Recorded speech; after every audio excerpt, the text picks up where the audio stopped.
বিগত স্বৈরাচার আমলে পাচার হওয়া অর্থ ফিরিয়ে এনে কৃষক ও ফ্যামিলি কার্ডের মাধ্যমে জনগণের কাছে পৌঁছে দেওয়া হবে বলে জানিয়েছেন প্রধানমন্ত্রী তারেক রহমান।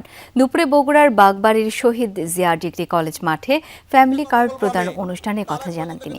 বলেন, এ মাসের মধ্যে 23টি উপজেলায় ফ্যামিলি কার্ড পৌঁছে দেওয়া হবে। জানান, সরকারের লক্ষ্য দেশকে শান্তিতে রাখা, ফ্যামিলি কার্ড, কৃষক কার্ড, কর্মসংস্থান বৃদ্ধি করা। জানান, সরকারের 5 বছরের পরিকল্পনার বেশিরভাগই গ্রামের মানুষদের নিয়ে।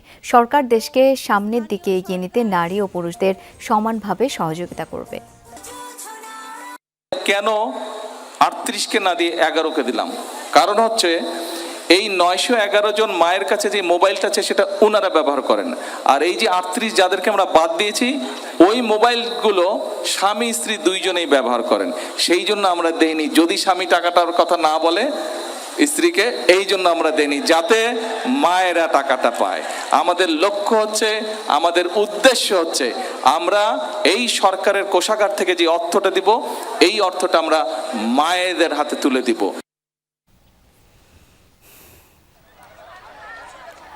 পরে বগুড়ার বাগবাড়ি নসিপুরে অবস্থিত চৌকিরদহ খাল পুনঃখনন কার্যক্রমের উদ্বোধন করেন প্রধানমন্ত্রী তারেক রহমান।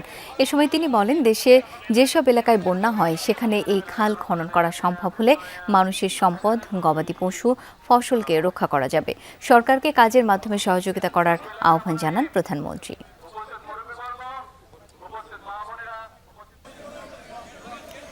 বিকাল 4টার পর বগুড়ার গাবতলীর বাগবাড়ির নিজ বাড়িতে পৌঁছান প্রধানমন্ত্রী। 2 দশক পর পৈতৃক ভিটায় পা রাখলেন তারেক রহমান। তার সাথে ছিলেন সহধর্মিণী জুবাইদা রহমান। বাড়িতে পৌঁছলে স্থানীয় নেতাকর্মী ও বাড়িতে বসবাসকারীরা তাকে ফুলেল শুভেচ্ছা দিয়ে বরণ করে নেয়। নিজ ঘরে প্রবেশ করে কিছুক্ষণ সেখানে অবস্থান করেন তারেক রহমান। তাকে দেখতে এলাকার মানুষ জিয়া বাড়ি ও বাড়ির আশপাশে ভিড় করে। সবশেষ 2006 সালে মা বেগম খালেদা জিয়া প্রধানমন্ত্রী থাকাকালে বাগবাড়ির পৈতৃক ভিটায় গিয়েছিলেন তারেক রহমান। সেই ভিটায় 20 বছর পর ফিরলেন প্রধানমন্ত্রী হয়ে। গাবতলীর মানুষের মন জুড়ে তাই যেন ঈদের খুশি।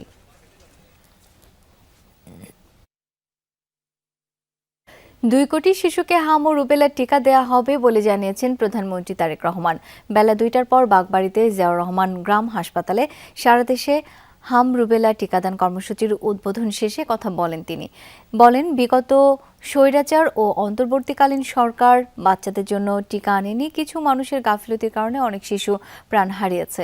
বিএনপি সরকারের নেয়া দ্রুত পদক্ষেপের মাধ্যমে মৃত্যুর হার কমে আসবে বলে জানান প্রধানমন্ত্রী। আরও বলেন, শিশুরা আগামী দিনের ভবিষ্যৎ।